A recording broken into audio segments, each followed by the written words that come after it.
안녕하세요. 오늘은 수리오행과 그 적용 방식에 대해서 말씀 드리도록 하겠습니다. 수리오행이라고 하는 말은 수리자와 오행이 합쳐진 말이잖아요. 수자에도 오행이 있다 이런 말씀입니다. 근데 왜 수자 오행이라고 하지 않고 수리오행이라고 그랬느냐? 수리자를 쓰면 좀 더 말이 근사하긴 하죠. 근데 그것보다는 모든 글자마다 뜻이 들어있는데 각 획수마다 거기에 따르는 뜻이 들어있는데 이름을 통해서 구현되는 어떤 원리, 원칙 같은 걸 말씀드리기 위해서 수리라는 표현을 썼다. 이렇게 이해하시면 되겠습니다. 수리 오행도 오행이니까 먼저 오행에 대해서 설명을 좀 드리도록 하겠습니다. 네, 오행이라고 하는 것은 우주의 모든 삼라만상을 구성하는 5가지 요소를 말하는 것입니다. 목, 화, 토, 금, 수인데요. 한자를 아시는 분들은 다 아시지만 그래도 좀 설명을 좀 드려야 되겠습니다. 목은 나무입니다. 화는 불이고요. 토는 흙에 해당됩니다. 금은 쇠붙이나 딱딱한 거, 수는 물에 해당된다고 볼 수 있겠습니다. 한자로는 목은 이렇게 쓰고요. 화는 이렇게, 토는 이렇게 쓰고, 금, 수 이렇게 되겠습니다. 사실 이 목화, 토, 금, 수는 사람도 여기에 다 속하는 것이에요. 목화, 토, 금, 수로 이루어진 것이에요. 그래서 이제 한영 같은 데 가면 심장은 화고, 콩팥은 수고, 이 목은 간, 토는 위, 금은 폐, 대장 이렇게 사람의 체질도 목화, 토, 금, 수로 나눠보기도 하고 그 다음에 처방도 여기에 중요하는 경우가 많다고 하죠. 근데 이 목화, 토, 금, 수가 따로따로 노는 게 아니라 관계가 조금 있습니다. 무슨 관계냐면 예를 들어서 여기 불이 있는데 불이 좀 사그러드네요. 그때 장작을 넣어주면 불이 살아나겠죠. 이것은 우리가 장작은 나무니까 나무는 불을 살린다 보통 이렇게 얘기할 수 있어요. 살린다 보통 이렇게 얘기하죠. 그런데 살린다의 반대말이 뭔가요? 죽인다가 되잖아요. 학문에서 쓰기엔 좀 몰상식하니까 이 표현을 쓰지 않고 생과 사에 생한다 이런 표현을 씁니다. 생한다 이렇게. 즉 나무는 불을 생하니까 목은 화를 생하는 것이죠. 목은 화를 생한다 이렇게 부릅니다. 한다자도 빼고 그냥 목생화 이렇게 간단하게 부릅니다. 이것이 상생입니다. 상생이 여기에서 오행에서 나온 말이에요. 근데 우리가 이제 서로 상자에다가 생자를 서로 생하는 것처럼 얘기하지만 사실 목이 화를 생하는 것이지 화가 목을 생하는 것은 아닙니다. 완회입니다. 다만 이어집니다. 목생화, 화생토, 토생금, 금생수, 물은 뭘 생해? 나무를 생합니다. 나무는 물 없으면 말라 죽겠죠. 이것이 상생입니다. 상생은 여러 가지 뜻을 담고 있어요. 도와준다,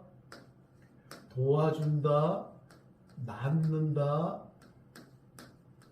낳는다는 뜻도 있고요. 밀어준다, 존재를 잘 부각시켜준다. 밀어준다, 존재 부각, 이렇게.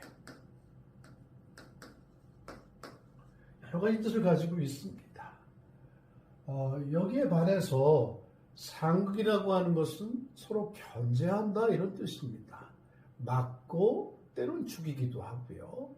그런데 이제 우리가 또 상극은 어떤 형태로 나타나냐면 바로 여기 상생은 바로 옆에 있는 걸 오른쪽에 있는 걸 돕잖아요. 근데 상극은 하나를 더 건너뛰면 극합니다. 예를 들어서 여기 물은 나무는 돕지만 불은 끕니다. 그래서 수국화가 됩니다. 수국화 이렇게 밑으로 돼야 되겠죠. 네. 화는 토는 생하지만 금은 녹이는 것입니다. 이런 식으로 하나를 건너뛰면 극합니다. 견제하는 것입니다. 이것은 이제 우리들이 그림으로들 많이 보죠. 이런 걸 많이 보셨을 거예요. 목화, 토, 금, 수의 그림은 그냥 이게 목생화, 화생토, 토생금, 금생수, 수는 뭘 생각하냐면 나무를 생각한다. 이런 그림. 이것이 이제 나중에 원형으로 이렇게 주로 표현되지요. 극은 목은 목극토, 토극수, 수극화, 화극금, 금극모 이렇게 돼서 이런 그림은 결과적으로는 뭐 되게 상생상극은 이렇게 좀 많이 표현되죠. 예. 이렇게 해가지고 목, 화, 토, 금, 수 이렇게 상극, 상생 뭐 이런 식으로 많이 표현하죠. 네, 많이 보셨죠? 네. 자, 그러면 수의 오행은 뭐냐? 아까 말씀드린 대로 모든 수나 숫자는 오행을 가지고 있다고 했습니다. 그것을 알아보기 전에 우리가 기본수라의 개념이 있습니다. 1, 2, 3, 4, 5, 6, 7, 8, 9, 10 이것을 우리가 기본수라고 하거든요. 이 기본수를 가지고 우리가 오행을 먼저 나누는 게 쉽습니다. 여기서 1과 2는 목에 해당되고요. 3과 4는 화입니다. 5, 6은 가운데 있어서 토고요. 7, 8은 금이고 9, 10은 수에 해당됩니다. 그러면 11수 이상의 수는 어떻게 되느냐? 저희가 성명학에서는 11수에서부터 81회까지 숫자를 쓰는데요. 사용하는데 이런 경우에는 10자리를 뺀 나머지 1자리 수를 가지고 목화토금수를 구분하면 됩니다. 예를 들어서 21획은 10자리를 빼면 1만 남으니까 나무에 해당되겠죠. 23획은 2를 빼면 3만 남으니까 화가 되고요. 18획 이것은 10을 빼고 나머지가 8이니까 이렇게 금에 해당되는 것입니다. 그래서 별로 어렵지 않죠? 네. 목화토금수 각 획수의 목화토금수는 이렇게 구성이 된다 이렇게 보시면 되겠습니다. 자, 그러면 수리 오행을 적용하기에 앞서서 우리가 먼저 알아야 될 것은 우리가 가지고 있는 12개 띠가 있잖아요. 우리가 알고 있는 띠가 12개잖아요. 그 띠마다 오행이 있어요. 그 오행을 먼저 알아야 수리 오행을 제대로 잘 적용할 수 있습니다. 보실까요? 우리가 자축, 인묘, 진사, 우비, 신유, 술해 이렇게 한자로 얘기합니다. 이것을 우리가 목화토금수로 구분할 수 있는데요. 목에 해당되는 띠는 범띠와 토끼띠입니다. 인묘라고 적어요. 인, 범띠, 묘, 토끼띠. 화는 뱀과 말입니다. 사, 오 이렇게 쓰고요. 그 다음에 토는 조금 이따 하고요.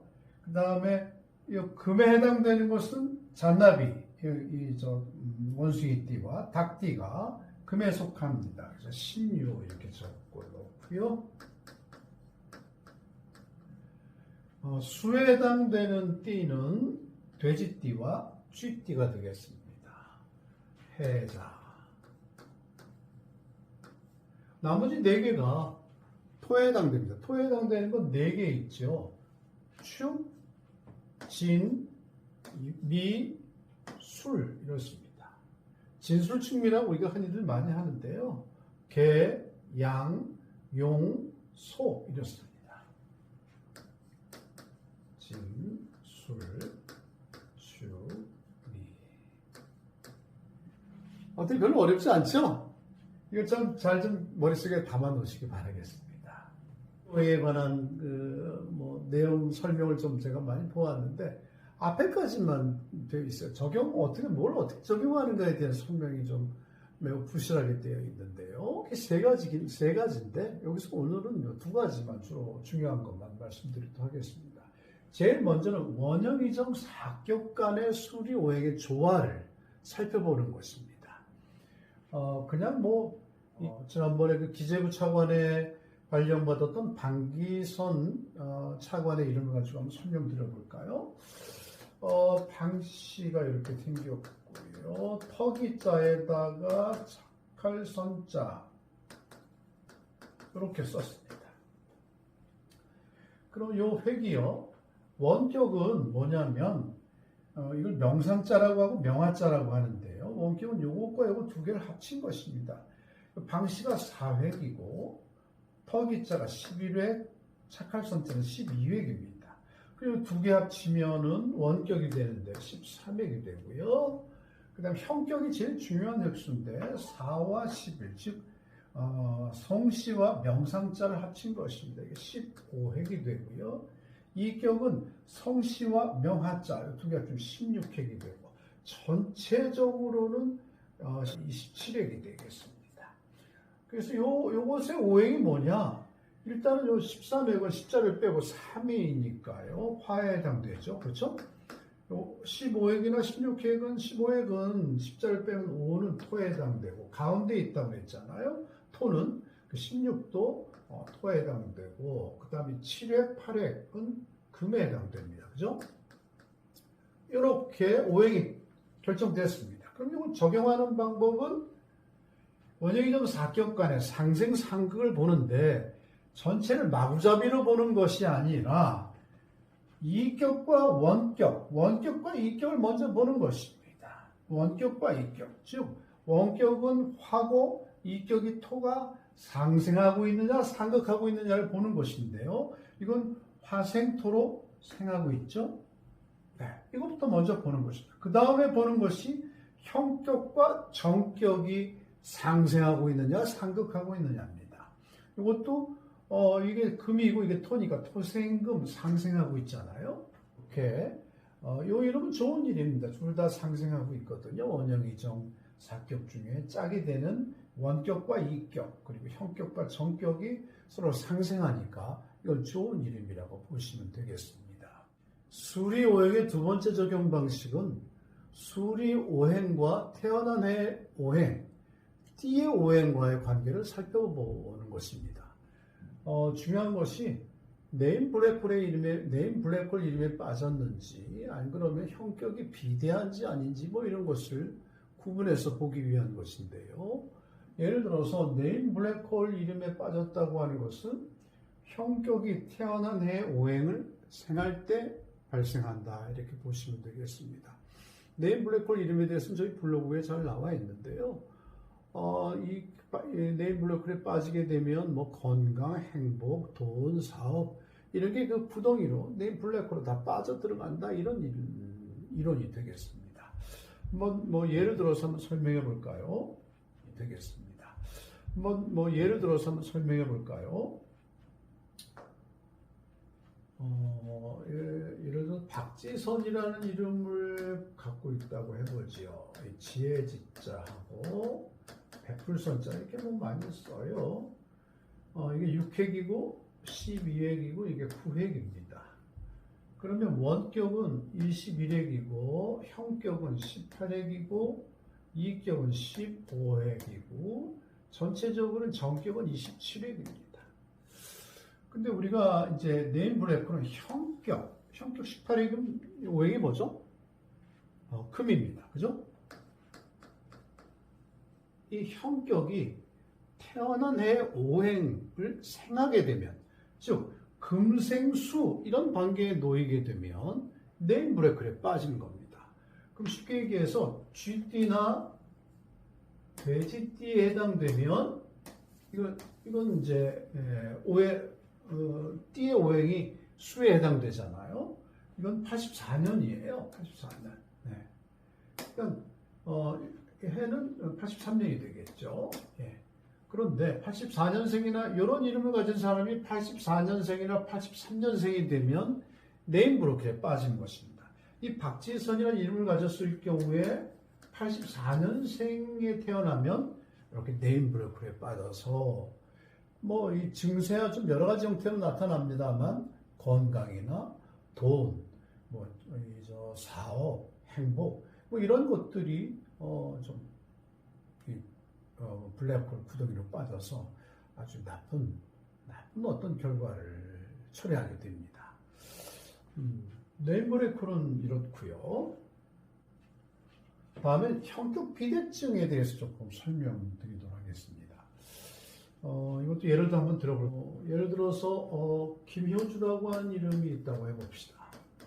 효도효자에다가 뚜루주자 이렇게 쓰면 8획이고 7획이고 8획입니다.